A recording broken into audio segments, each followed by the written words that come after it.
اعوذ باللہ من الشیطان الرجیم بسم اللہ الرحمن الرحیم۔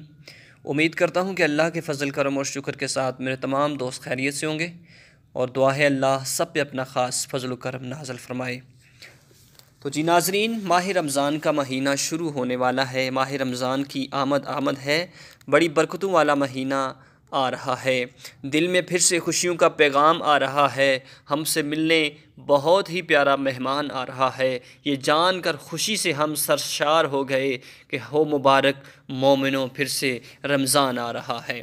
تو آج میں آپ کو چاند رات کی رات، ماہ رمضان کا جب چاند نظر آئے تو اس رات جو آپ نے 2 نفل ادا کرنے ہیں وہ اس ویڈیو کے اندر میں آپ کو بتانے والا ہوں، اور ان نوافل کی کیا برکت ہے جب آپ یہ نفل ادا کر لیں گے انشاءاللہ بفضل خدا۔ یہ 5 منٹ کا کام ہے، ان 5 منٹوں کی برکت سے اللہ رب العزت آپ پہ اپنا خاص فضل و کرم نازل فرمائیں گے، آپ کی مشکلاتوں کو آسان کر دیں گے، آپ کے گھر کی جو پریشانیاں ہیں ان کو پریشانیوں کو دور کر دیں گے۔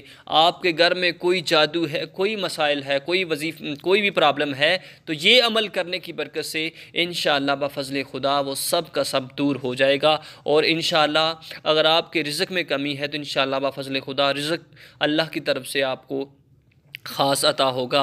اللہ رب العزت آپ کے کاروبار میں برکت نازل فرمائے گا۔ تو ماہ رمضان بڑی برکتوں والا مہینہ ہے، ماہ رمضان بڑی فضیلتوں والا مہینہ ہے کہ کریم آقا علیہ السلام نے ارشاد فرمایا کہ ماہ رمضان کی جب پہلی رات آتی ہے تو اللہ رب العزت جنت کے دروازوں کو کھول دیتے ہیں، جہنم کے دروازوں کو بند کر دیتے ہیں۔ تو اللہ رب العزت کی رحمت پکار کر بندے کو ندا دے کر بندے کو کہتی ہے کہ ہے کوئی مانگنے والا، ہے کوئی معافی طلب کرنے والا، ہے کوئی بخشش مانگنے والا، میں اس کو عطا کرتا رہوں۔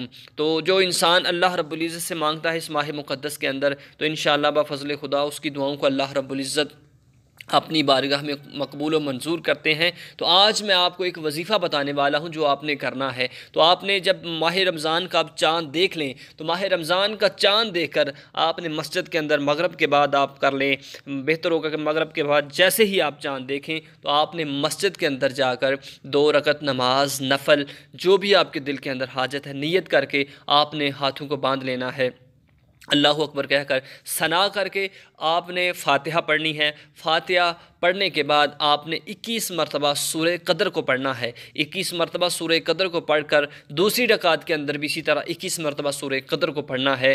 یہ 2 رکعت نماز نفل پڑھ کے آپ نے اسی جگہ پر بیٹھ جانا ہے، اور پھر اس کے بعد آپ کے دل کے اندر جو حاجت ہے 2-3 دفعہ آپ نے درود ابراہیمی کو پڑھ لینا ہے۔ 3 دفعہ درود ابراہیمی کو پڑھ کر پھر اپنے ہاتھوں کو اٹھا کر، اپنے ہاتھوں کو اوپر اٹھا کر انشاءاللہ بفضل خدا جتنا آپ کی دعا کے اندر خلوص ہوگا اتنا ہی اللہ رب العزت آپ کی دعا کو جلدی مقبول فرمائیں گے۔ اپنے ہاتھوں کو اٹھا کر اللہ کے حضور دعا کرنی ہے، اللہ رب العزت کی بارگاہ میں خصوصاً دعا کرنی ہے کہ مالک مولا تیرا بابرکت، تیرا رحمتوں والا، تیرا برکتوں والا، تیرا فضیلتوں والا مہینہ آ گیا ہے۔ مولا میرے دل کے اندر حاجات ہیں، مولا میرے دل کے اندر نیک ارادے ہیں، جو آپ کے دل کے اندر حاجت ہے آپ نے رب سے مانگنی ہے۔ انشاءاللہ کریم آقا علیہ السلام کا فرمان بھی ہے کہ جو اس رات مانگتا ہے اللہ اس کو عطا کر دیتے ہیں۔ تو جو حاجت ہے قدر والی رات کی برکت سے، قدر والی صورت کی برکت سے، قدر والے مہینے کی برکت سے اللہ آپ کی دعا کو قبول فرمائیں گے، اللہ آپ کی مشکلاتوں کو آسان کر دیں گے، اللہ آپ کی پریشانیوں کو دور فرما دیں گے انشاءاللہ بفضل خدا۔ اور خصوصاً یہ جو وظیفہ ہے، اگر آپ کے گھر میں کوئی جادو ہے یا کوئی جادو کا کسی فرد کے اوپر، تو آپ نے اس کے لیے دعائے خیر کرنی ہے انشاءاللہ بفضل خدا۔ اس عمل کی برکت سے اللہ رب العزت اس کو شفائے کاملہ عاجلہ نصیب فرمائیں گے۔ بہت ہی آزمودہ عمل ہے، اس عمل کو آپ نے لازمی کرنا ہے۔ اللہ رب العزت سے دعا ہے کہ ہم سب کو اس عمل پر عمل کرنے کی توفیق عطا فرمائے، اور اپنے تمام دوست احباب کو بھی ضرور اس کو شیئر کیجیے گا۔ اللہ سے دعا ہے کہ ہم سب کو اس ماہ مقدس کی برکت سے ہم سب پہ اپنا خاص فضل و کرم نازل فرمائے۔ آمین۔ وآخر دعوانا ان الحمدللہ رب العالمین۔